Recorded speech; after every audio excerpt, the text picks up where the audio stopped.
Hello everyone, my name is the Chemist77 and welcome to episode 22 of Farming Minecraft.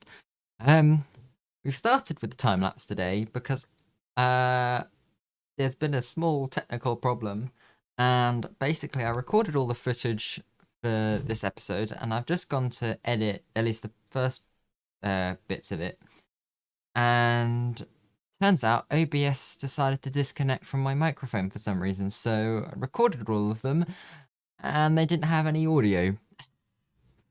Um, so yeah.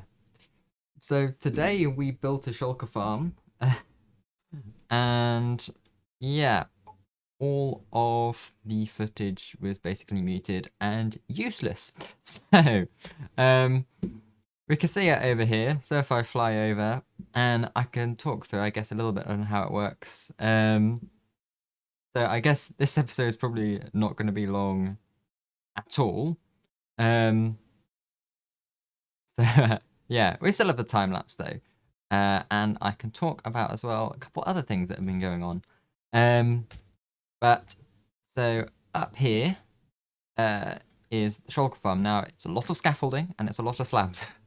um, so let me talk you through it. And this is a design by Ending Credits. I will leave a link in the description as well as a tutorial that he's done with another YouTuber called MD. That will all be linked. So if you want a more detailed description on how this works, then go check that video out. But basically, it all starts off with sort of this bit here. We've got some snow golems, a minecart with an endermite in just up here, and obviously a shulker. So basically, when I turn the farm on, there is a trapdoor just here that plops down, which means that these snow golems can see the endermite and start throwing snowballs at it. Obviously, though, they can't hit the endermite from there, and instead they hit the shulker. The shulker then aggroes on snowmen, or snow golems rather, and tries to shoot shulker bullets at it. But instead of hitting the snow golem, it hits itself. And this is a mechanic that was introduced in 1.17, where if a shulker hits, or if a shulker is hit by a shulker bullet, um, which it can either be its own or it can be from another shulker, it has a chance of duplicating. And like I said, that was added in 1.17. And the duplicated shulker will replace the existing shulker, and the existing shulker will teleport away. Now, to teleport away, it needs a full solid block surface to teleport to, or not necessarily solid block. I think it can be like glass and leaves and such, but it needs a full block surface, which in this case is going to be the underside of these bottom half slabs. Now that means it teleports here and not onto the top surface, which is very important. Now, when a shulker teleports, it wants to teleport to somewhere where it has an air block that it can open into. But it doesn't check scaffolding for that, which means that it will teleport here and then suddenly realize, oh, hang on, there's a scaffolding block beneath me, and it wants to immediately teleport. And basically, it'll then just work its way up to the next layer. Again, we have the underside of some slabs here, also some frog lights just for lighting. And it will do that all the way up to the top here until it reaches this level, where it'll either go into the holding cell like we have here, or when this pressure plate is activated by this shulker in the holding cell, it will teleport onto the underside of these trapdoors, and then when they get opened again, like that, they'll teleport up here where we have some wither roses that will kill them, and then a dropper with some powder snow so we don't get any random momentum to drop all the shulker shells into a storage system here. Well, that was quite a bit. This shulker box here, or not shulker box, rather, the shulker here in a minecart, this is for if the shulker just down here either dies or teleports away, because that is possible, and then obviously the farm would stop working. So as soon as that happens, we get a signal triggered from here, which opens the fence gate, which drops the minecart down, deposits the shulker in the chamber, and then sends the minecart back up here and picks one from the holding cell. And so it will just keep working. It's very nice. The last part of this farm is what ending credits calls the supercharger.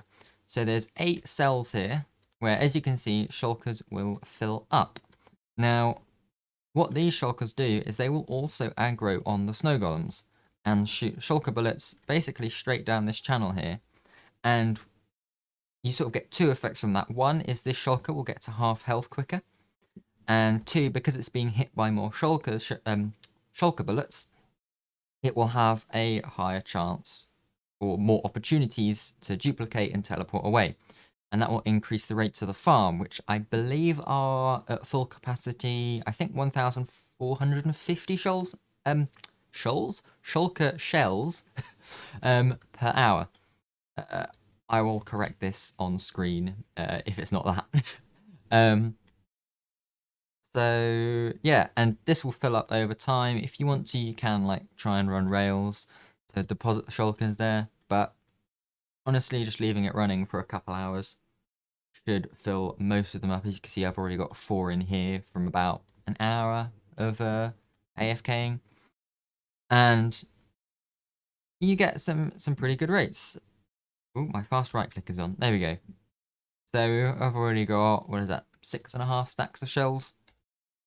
And I think that's all there is to talk about on the farm. What I've done here is I've added on a universal on switch. So there's 2 places that you have to, I guess, technically depower. And that's this block right here for this piston. And this block here for the trapdoor. And that will turn the farm on. So I've just run 2 redstone lines into 1 lever. What I've also done here is added overflow protection. So as soon as this hopper here gets full, which I've suddenly realized the way the... Wait, no, sorry, no, it should be fine. Once this hopper here gets full, then this comparator will trigger. So we've got a redstone block going to the side. So this is a power level of 15. And because it's in compare mode, this will only output a signal once the signal strength coming from here is also 15, which is when this is full. And so this comes around, goes into this block, which will then turn the farm off. Obviously, it's off at the minute. So when the farm is on, this redstone line is off, as is this. And then when this powers this block, it powers this redstone, and it will invert the torch tower to power this redstone again. So if I turn the farm on quickly, we should be able to see it working. You can see the shulkers in supercharger start firing, and we should be able to see, yeah, shulkers duplicating. I'll see if I can get a little bit in slow motion because it happens quite quickly.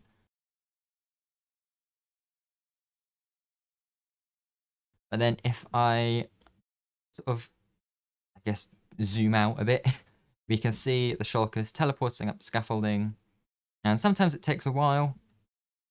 They go, and they go up, hit the trapdoors. Sometimes they'll just teleport on their own. Sometimes they will teleport when the trapdoors are up.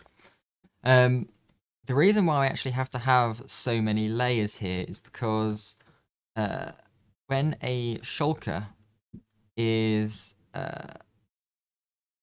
trying to duplicate, if there are any shulkers within I think it's 17 by 17 by 17 range, that is 8 blocks either side of the shulker in all directions.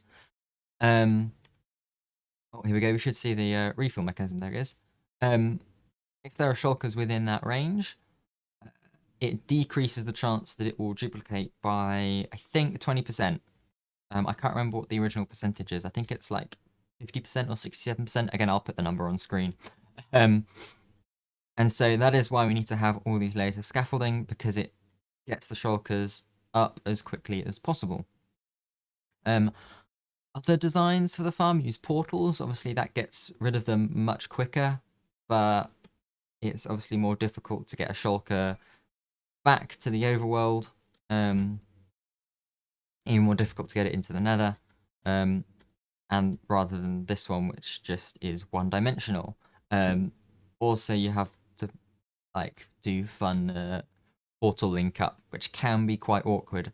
Interestingly enough, this is the second shulker farm I've ever built.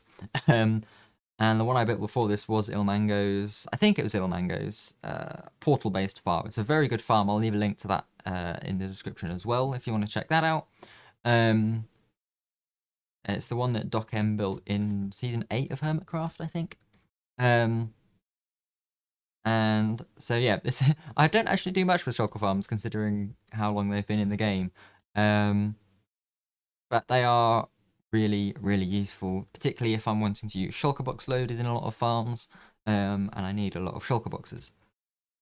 I've accidentally changed that. So let's turn this off and go check out what I did on stream last week. And that was, as I mentioned last episode, getting the bartering farm up and running. Okay, gold obtained. So if we put that in here, that will get distributed into our dispensers here. And if I now turn the lever on, now there's actually gold in the system, what we'll see, gold gets dispensed. And it's on a timer, so as soon as it drops the items, the gold gets dispensed again, and oh my word, that's a lot of potions. All the items get deposited and sent along here, and there's just item filters, and I've got some item frames so I can see for all the items: blackstone, gravel, spectral arrows, quartz, iron nuggets, soul sand, nether brick, ender pearls, string, fire charges, both types of obsidian, leather, potions and water bottles, and then enchanted books and enchanted iron boots as well. And I don't know if I could turn that off.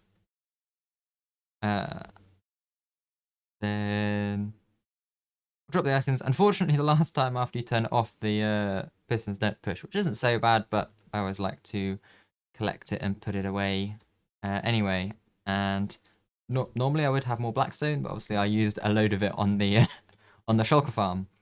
So yeah, quite a short episode today. That is completely my fault. I'm very sorry. But yeah, we have a shulker farm now, so that is good, and we'll be doing all sorts of fun things with that.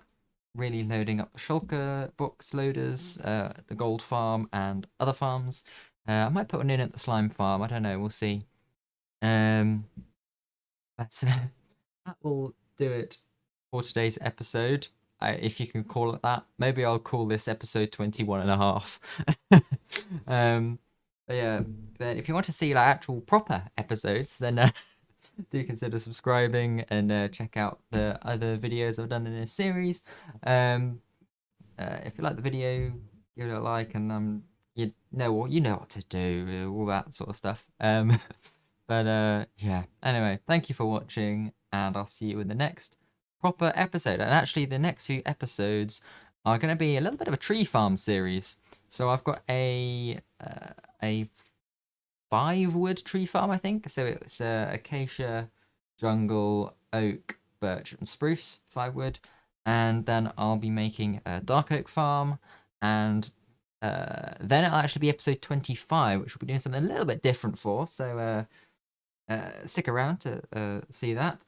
And then after that, we'll be doing a mangrove tree farm and then nether tree farms. So very excited to have all of those. We will be getting all the wood.